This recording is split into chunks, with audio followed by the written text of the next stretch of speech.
ব্লগের জন্য। হ্যাঁ, এটা আমার হচ্ছে গিয়ে বাজার করার গুরু এখন, শক্তিদি বাজার করা শেখাচ্ছে। এই তো বাজারে এসেছি।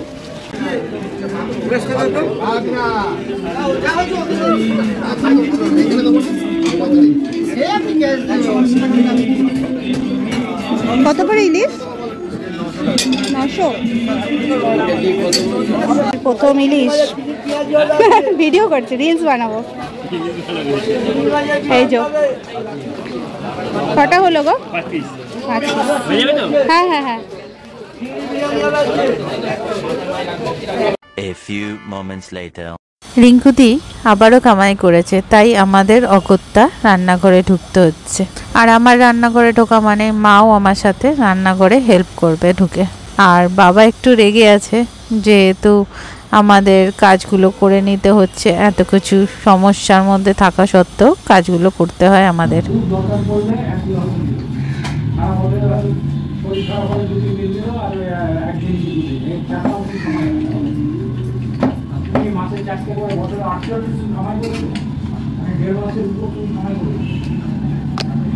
One hour later. আজকের ব্রেকফাস্ট কুদরি আলুর তরকারি, প্রেশারের জন্য খুব ভালো। আর ডিম, এটা হচ্ছে মায়ের একটা কুসুম আর আমার একটা ডিম, এটা কালো জাম, আর রুটি, হাতে করা রুটি দুখানা। এখন কটা বাজে? 11টা বাজে 10।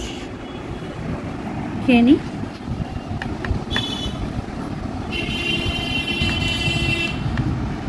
Green tea. অনেকেই বলতে পারেন যে সারা বছর ডিম খাও তুমি, ডিমে চুল ভালো থাকে।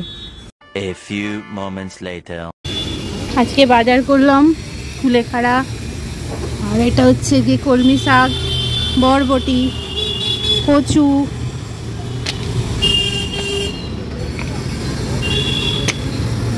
এসব ধুয়েছি। আর এটা বেগুন, বেগুনের এখন অনেক দাম।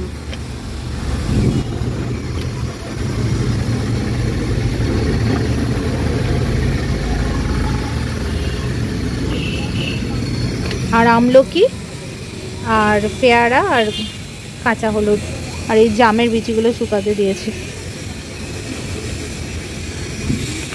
গাজর,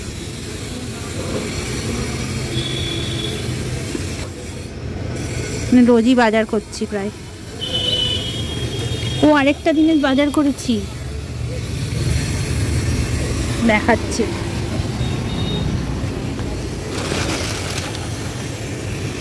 এই যে কচুর শাক, ইলিশ মাছ কিনেছি। এই যে কচুর শাক কিনেছি।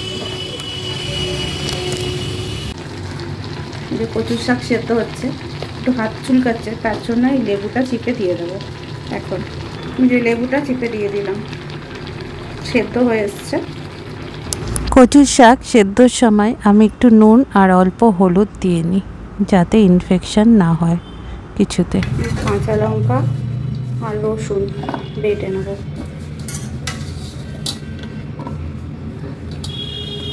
একটু রান্নাটা শর্টে দেখিয়ে দিচ্ছি। এই যে ইলিশ মাছের মাথাগুলো ছোট ছোট বলে একটুখানি কাটা পোনার মাথা, কাতলার মাথাও দিয়ে দিলাম। এই যে মাথাগুলো ভাজা হয়ে গেছে আমার, এটা তুলে নিচ্ছি।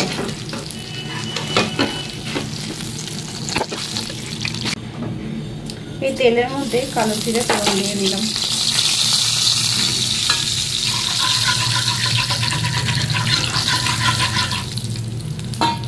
আর দিয়ে নেব পেঁয়াজ, অনেকটা পেঁয়াজ লাগবে।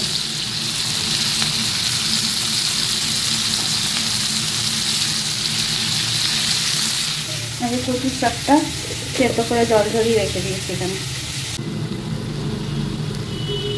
এই রসুন আর কাঁচা লঙ্কা 1 চামচ মতো দিয়ে দিলাম।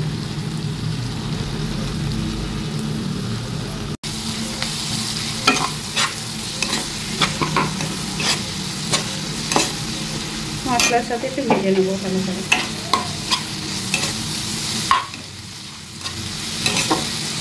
মশলা ধোয়া একটু জল দিয়ে কষে নিচ্ছি মশলাটাকে।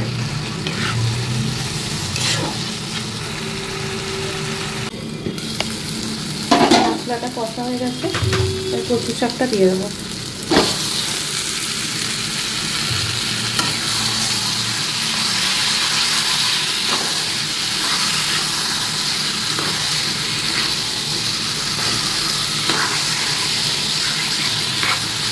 আধা ঘন্টা বেশি কষা হয়ে গেছে, এখনো নুন দিইনি, আমি এবার নুন দেবো। সেদ্ধর সময় একটু নুন দেওয়া ছিল, তাই নুনটা একটু কম দেবো। আর দেব পরিমাণ মতন, শাকে একটু চিনি দিতে হয়, যেহেতু নুন মিষ্টিটা ব্যালেন্স করতে হয়।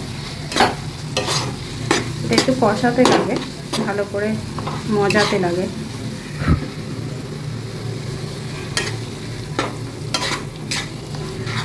একটু ভালো করে নুন মিষ্টিটা দিয়ে দিলাম। এবার দিয়ে দেবো ভেজে রাখা মাথাগুলো।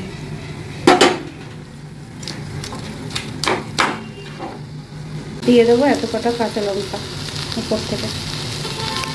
এটা আস্তে আস্তে হবে, ঝাল দিতে লাগে, আমাদের যেহেতু লঙ্কার গুঁড়ো দিইনি তাই কাঁচা লঙ্কা দিয়ে করলাম।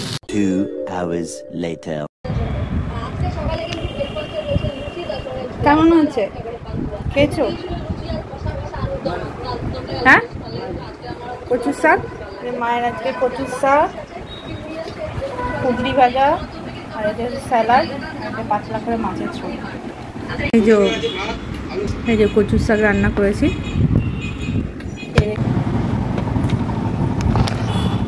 দারুণ দারুণ, একটু হাতেই করতে হচ্ছে, দারুণ ভালো হয়েছে না মা? খুব ভালো। হ্যাঁ, অনেকদিন পরে খেলাম বলো।